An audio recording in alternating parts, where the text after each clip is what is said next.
Sound ഉപയോഗിച്ച് നമുക്കൊരു വസ്തുവിനെ വായുവിൽ നിർത്താൻ സാധിക്കും. ഇതുപോലെ നമുക്ക് നിർത്താൻ സാധിക്കുമെന്ന് പറഞ്ഞാൽ നിങ്ങൾ വിശ്വസിക്കുമോ? You are watching TBE. അപ്പോൾ നമ്മളിന്ന് ചെയ്യാൻ പോകുന്നത് അക്വസ്റ്റിക് ലെവിറ്റേറ്റർ എന്ന് പറയുന്ന ഒരു സാധനമാണ്. ഇത് എങ്ങനെയാണ് പ്രവർത്തിക്കുന്നതെന്ന് വെച്ച് കഴിഞ്ഞാൽ ഇതൊരു sound wave, ultrasonic sound wave വെച്ചിട്ടാണ് ഇത് പ്രവർത്തിക്കുന്നത്. ഇതെങ്ങനെയാണ് പ്രവർത്തിക്കുന്നത് എന്നുള്ള ഡീറ്റെയിൽ ആയിട്ട് നമ്മളെ വീഡിയോയുടെ അവസാനം പറയുന്നുണ്ട്. ആദ്യം നമുക്കിത് ഉണ്ടാക്കാം. അപ്പോൾ നമുക്ക് നേരെ വീഡിയോയിലേക്ക് കിടക്കാം. അപ്പോൾ ഈ പ്രൊജക്റ്റിനായിട്ട് നമ്മൾ ഉപയോഗിക്കുന്ന HC-SR04 എന്ന് പറയുന്ന അൾട്രാസോണിക് സെൻസറാണ്. അപ്പോൾ അതിൻ്റെ അകത്ത് 2 ട്രാൻസ്ഡ്യൂസർ ഉണ്ട്. ആ 2 മുഴിച്ചിരിക്കുന്ന ആ സംഭവം അത് നമ്മൾ ജസ്റ്റ് ഒന്ന് ഡീസോൾഡർ ചെയ്തെടുക്കുക. അപ്പോൾ ആ 2 ട്രാൻസ്ഡ്യൂസറും നമ്മൾ ഡീസോൾഡർ ചെയ്ത് ഇങ്ങനെ എടുക്കുക. ഈ 2 ട്രാൻസ്ഡ്യൂസറാണ് ഈ പ്രൊജക്റ്റിൻ്റെ മെയിൻ പാർട്ട്. അപ്പോൾ ഈ സാധനം നിങ്ങൾ എവിടെയെങ്കിലും ഒപ്പിക്കുക. ഇനി നമുക്ക് തിരിച്ചു കഴിഞ്ഞാൽ ഇതിൻ്റെ അകത്ത് ഒരു ട്രാൻസ്ഡ്യൂസറിൽ 2 പിന്നാണ്. അപ്പോൾ അതിൻ്റെ അകത്ത് പിന്നിൻ്റെ അടിയിൽ ഒരു വട്ടം, ഒരു സർക്കിൾ ഉള്ളതാണ് പോസിറ്റീവ്, മറ്റേത് നെഗറ്റീവ്. അത് ഇപ്പോൾ പറഞ്ഞ കണക്ക് തന്നെയാണ്. അതിൻ്റെ കോൺഫിഗറേഷൻ നിർബന്ധമില്ല, അത് മാനുഫാക്ചർ അനുസരിച്ച് മാറും. അപ്പോൾ നിങ്ങൾ അതിൻ്റെ കോൺഫിഗറേഷൻ ഒന്ന് ചെക്ക് ചെയ്തിട്ട് വേണം ഉപയോഗിക്കാൻ. ഇനി ജസ്റ്റ് നമ്മളതൊന്ന് സോൾഡർ ചെയ്തെടുക്കുകയാണ്. അതിന് 2 വയർ ഫിറ്റ് ചെയ്ത് നമ്മളൊന്ന് സോൾഡർ ചെയ്തെടുക്കുകയാണ്. ഇനി നമ്മുടെ കണക്ഷൻ പാർട്ടാണ്. കണക്ഷൻ പാർട്ട് ഞാൻ ഡയഗ്രാം കൊടുത്തിട്ടുണ്ട്, നിങ്ങളത് ജസ്റ്റ് നോക്കി കണക്ട് ചെയ്യുക. ഇപ്പോൾ ആദ്യം തന്നെ നമ്മൾ ഈ ചെയ്യുന്നത് പവറിൻ്റെ പാർട്ടാണ്. 5 വോൾട്ടിലേക്ക് ഒരു വയർ കൊടുത്തിട്ടുണ്ട്. പിന്നെ 12 വോൾട്ട്, അതായത് നമ്മുടെ ഈ ഒരു മോട്ടോർ ഡ്രൈവർ വർക്ക് ചെയ്യാനുള്ള 12 വോൾട്ട് നമ്മൾ കൊടുത്തിട്ടുണ്ട്. ഇനിയുള്ളത് 2 ഗ്രൗണ്ട് വയർ എടുത്തിട്ടുണ്ട്. അതിൻ്റെ അകത്ത് ഒരെണ്ണം നമ്മുടെ ആർഡിനോയിലേക്കും മറ്റേത് 12 വോൾട്ട് സപ്ലൈയിൽ നിന്ന് വരുന്ന ഗ്രൗണ്ടുമാണ്.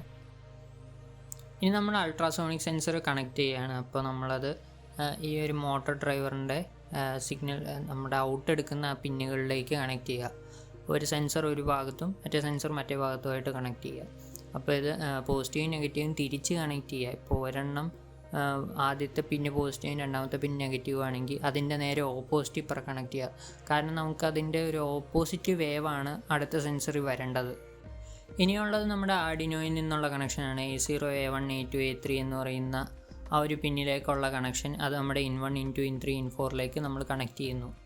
ഇനി നമ്മുടെ ആർഡിനോയുടെ ഭാഗത്തേക്ക് വന്നു കഴിഞ്ഞാൽ ആർഡിനോയുടെ ആദ്യം തന്നെ ഗ്രൗണ്ടും 5 വോൾട്ടും. ഗ്രൗണ്ട് നമ്മുടെ മോട്ടോർ ഡ്രൈവറിൻ്റെ അകത്തുനിന്നുള്ള ഗ്രൗണ്ടും 5 വോൾട്ട് നമ്മുടെ മോട്ടോർ ഡ്രൈവറിൻ്റെ അകത്തുനിന്നുള്ള 5 വോൾട്ടും നമ്മൾ കണക്ട് ചെയ്യുന്നു. നമ്മുടെ ആർഡിനോ പവർ ചെയ്യാനായിട്ടുള്ള വോൾട്ടേജും ഗ്രൗണ്ടുമാണ്. ഇനി നമ്മുടെ മോട്ടോർ ഡ്രൈവറിൽ നിന്ന് വരുന്ന In1, In2, In3, In4 എന്ന് പറയുന്ന പിന്നെ നമ്മുടെ ആർഡിനോയുടെ A0, A1, A2, A3 എന്ന് പറയുന്ന പിന്നുകളിലേക്ക് നമ്മൾ ജസ്റ്റ് ഒന്ന് കണക്ട് ചെയ്യുക. കണക്ഷൻ എല്ലാം കംപ്ലീറ്റ് ആയിട്ടുണ്ട്. ഇനി നമ്മൾ ആ അൾട്രാസോണിക് സെൻസർ നമ്മളൊരു ഫ്ലാറ്റ് സർഫസിലേക്ക് ഒട്ടിച്ചെടുക്കുന്നു.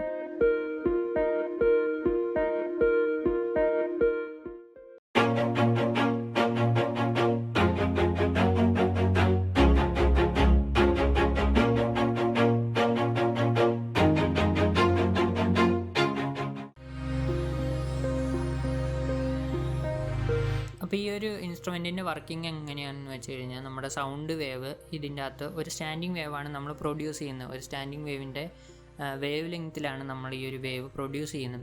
ഒരു സ്റ്റാൻഡിങ് വേവിൽ പ്രൊഡ്യൂസ് ചെയ്യുന്നത് കൊണ്ട് തന്നെ ഇതിൻ്റെ അകത്ത് നമുക്ക് നോഡ്സും ആൻറ്റി നോഡ്സും കിട്ടും. ഈ നോഡുകൾ എന്ന് പറയുന്നത് അതിൻ്റെ അകത്ത് ഏറ്റവും പ്രഷർ കുറവുള്ള പോയിൻറ്റുകളും ആൻറ്റി നോഡിൽ ഏറ്റവും പ്രഷർ കൂടുതലുള്ള പോയിൻറ്റുകളുമായിരിക്കും. നമ്മൾ ഈ പ്ലേസ് ചെയ്യുന്ന തെർമാക്കോൾ പീസ് അല്ലെങ്കിൽ എന്തെങ്കിലും ഒരു വസ്തു നമ്മൾ പ്ലേസ് ചെയ്യുന്നത് മിനിമം പ്രഷർ പോയിൻറ്റുകളിലായിരിക്കും, അതായത് ഈ നോഡുകളിലായിരിക്കും. വലിയ രീതിയിൽ ഉണ്ടാക്കുമ്പോൾ നമ്മൾ അൾട്രാസോണിക് സെൻസറും പിന്നെ റിഫ്ലക്ടറുമാണ് ഉപയോഗിക്കുന്നത്. നമുക്കിവിടെ റിഫ്ലക്ടർ ഇല്ലാത്ത തന്നെ നമ്മൾ 2 ട്രാൻസ്ഡ്യൂസർ അത് റിവേഴ്സ് ചെയ്തിട്ട് 2 വേവ് ഉണ്ടാക്കി അത് തമ്മിൽ ഇൻ്റർഫിയർ ചെയ്ത് ഒരു സ്റ്റാൻഡിങ് വേവ് പ്രൊഡ്യൂസ് ചെയ്യുകയാണ് ചെയ്തത്. അപ്പോൾ ഇതാണ് ഇതിൻ്റെ basic working. Minimum pressure point, അതായത് നോഡുകളിൽ പ്ലേസ് ചെയ്താലാണ് ഈ ഒരു സാധനം ഇവിടെ ഓവർ ചെയ്ത് അല്ലെങ്കിൽ ലെവിറ്റേറ്റ് ചെയ്ത് നിൽക്കുക. ബാക്കിയുള്ള ആൻറ്റി നോഡ് പോയിന്റ്സ് അല്ലെങ്കിൽ നോഡുകളല്ലാത്ത ഏത് പോയിന്റ് വെച്ച് കഴിഞ്ഞാലും നമുക്ക് ഈ ഒരു റിസൾട്ട് കിട്ടില്ല. ഇതിൻ്റെ മെയിൻ ആയിട്ടുള്ള പോയിന്റ് നമ്മുടെ ലെങ്ത് ആണ്. ആ ഒരു സെൻസറുകൾ തമ്മിലുള്ള ഒരു ഡിസ്റ്റൻസ് നമുക്ക് ഇതിൻ്റെ അകത്ത് ഇമ്പോർട്ടൻ്റ് ആയിട്ടുള്ളൊരു പോയിൻ്റാണ്. അപ്പോൾ ഇന്നത്തെ വീഡിയോയിലൂടെ നമ്മൾ നോക്കിയത് സൗണ്ട് വെച്ചിട്ട് എങ്ങനെയാണ് ഒരു ഒബ്ജക്റ്റിനെ പ്രൊജക്റ്റ് ചെയ്ത് നിർത്തുന്നത്. അതായത്